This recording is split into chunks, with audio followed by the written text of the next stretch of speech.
पाप के कारण। कैसा पाप?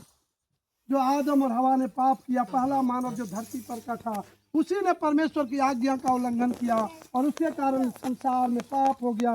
पहले मनुष्य का मृत्यु भी नहीं था, लेकिन पाप आने से मृत्यु आता है। पाप आने से घर में बड़ी बड़ी बीमारियां होता है। पाप आने से दुर्घटना, विपत्ति, संकट बढ़ता है। लेकिन मनुष्य कहता है कि अरे ये तो होनी है, ये तो होनी है, लेकिन ऐसा होनी नहीं है। पाप के आने से ऐसा हुआ। इसलिए जो मनुष्य पाप को, गुनाह को छोड़कर प्रभु के शरण में आता है, उनके जीवन में शांति आता है, वो अनुग्रह पाता है, वो दीर्घ आयु जीवन जीता है।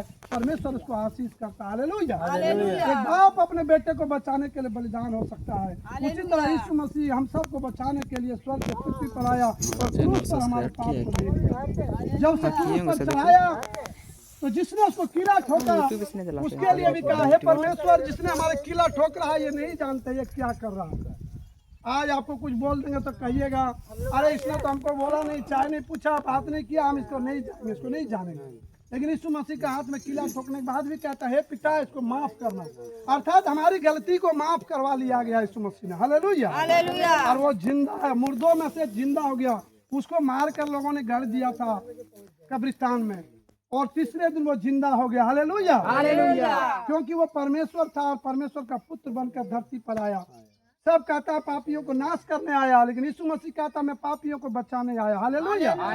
और सब मनुष्य पापी है, सब ने पाप किया। क्या? सब ने पाप किया, कोई भी धर्मी नहीं है, केवल परमेश्वर पवित्र है। और वो जब हमारे जीवन में आता है तो हम भी पवित्र हो जाते हैं। इसलिए आज बपतिस्मा ले रहे हैं। लेकिन याद रखना मेरे भाई, मुंह से बोलने से पहले सोच लेना कि तुम क्या बोल रहे हो। कान से बुराई मत सुनना, मुंह से गंदा बात नहीं बोलना, आंख से गंदा बात नहीं देखना। प्रभु यीशु मसीह आपको पवित्र करने। धन की संपत्ति का कोई भरोसा नहीं, आज है कल नहीं है। ये धरती किसी का नहीं है। ये धरती पर कुछ दिन के लिए आप आए हो, फिर आपको पिता के पास जाना है। ये नहीं है, ये सारे संसार का क्या, मनुष्य का क्या है, ये नहीं रहा है। असली ससुराल हम लोग का स्वर्ग है। हालेलुया। जहाँ जाना है। जब बेटी की डोली उठता है तो क्या कहता बाप कि बेटी की डोली उठ गया तो अब मेरा वहाँ मेरा अर्थी भी उठेगा वहीं पर। उसी तरह हमारा ये धरती स्वर्ग नहीं है। धरती हमारा कुछ नहीं है। धरती पर खाओ पियो, मेहनत से कमा के खाओ, किसी को रुलाओ मत, किसी को कनवाओ मत, किसी को दुख मत दो, दया करो। भाई गलती किया क्षमा करो, किया क्षमा करो। अगर क्षमा नहीं करोगे तो तुम्हारा भी पाप क्षमा नहीं होगा। आज कहता वो हमको एक थप्पड़ मारेगा, हमको 2 थप्पड़ मारेगा। आज कहता कोई एक पत्थर से मारेगा तो उसका हम ईंट से जवाब दे। कोई ईंट से जवाब कैसे देंगे? पत्थर से देंगे। ऐसे दुनिया नहीं बचेगा, सब मारने काटने में सब खत्म हो जाएगा। दया करो, एक दूसरे पर दया करो। सब परमेश्वर का हम लोग संतान है। कोई हिंदू, मुस्लिम, सिख, ईसाई कोई नहीं, हम लोग एक हैं। दुश्मन ने हम सबको अलग कर दिया, सबको बांट दिया, जाति धर्म में बांट के हम पर जुल्म किया, शोषण किया। और शैतान को आज सर कुचल देंगे और प्रभु यीशु मसीह के नाम से हम मानव, एक सच्चा मानव जीवन बनकर जीवन जिएंगे। हालेलुया। हालेलुया। हालेलुया। परमेश्वर यीशु मसीह आपसे प्रेम करता है। हालेलुया।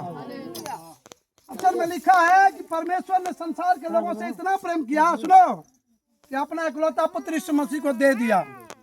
जो कोई विश्वास करेगा वो नाश नहीं होगा। जो कोई विश्वास करेगा वो नाश नहीं होगा। प्रभु यीशु मसीह ने कहा, जो यीशु मसीह पे विश्वास करेगा वो नाश नहीं होगा। हालेलुया। और पाप और गुनाह का रास्ता छोड़ दीजिए। शराब, खैनी, बीड़ी, सिगरेट, दारू, ये सब आपको मौत की ओर ले जाएगा, सब आपको बीमारियों की ओर ले जाएगा। ये सब गंदगी छोड़ दीजिए और यीशु के शरण में आइए, वो आपको जीना सिखाएगा। हालेलुया। प्रभु यीशु मसीह आप सबको आशीष करे। वो जीवित पिता है, वो जिंदा है, आज भी और युगानुयुग वो जिंदा है। स्वर्ग और पृथ्वी का अधिकार उसके हाथ में। कोई दूसरा हमें स्वर्ग नहीं ले जा सकता। स्वर्ग ले जाने के लिए यीशु मसीह ने खुद बलिदान अपना दे दिया है। बलिदान होकर के स्वर्ग का दरवाजा उन्होंने खोल दिया। केवल आप सही रास्ते पर चलकर ही स्वर्ग जा सकते हैं, यीशु के रास्ते पर चलकर जा सकते हैं। हालेलुया। यीशु मसीह परम पिता परमेश्वर, सृष्टि के मालिक। हालेलुया। हालेलुया। विश्वास है? जोर से बोले यीशु मसीह की जय। ठीक है।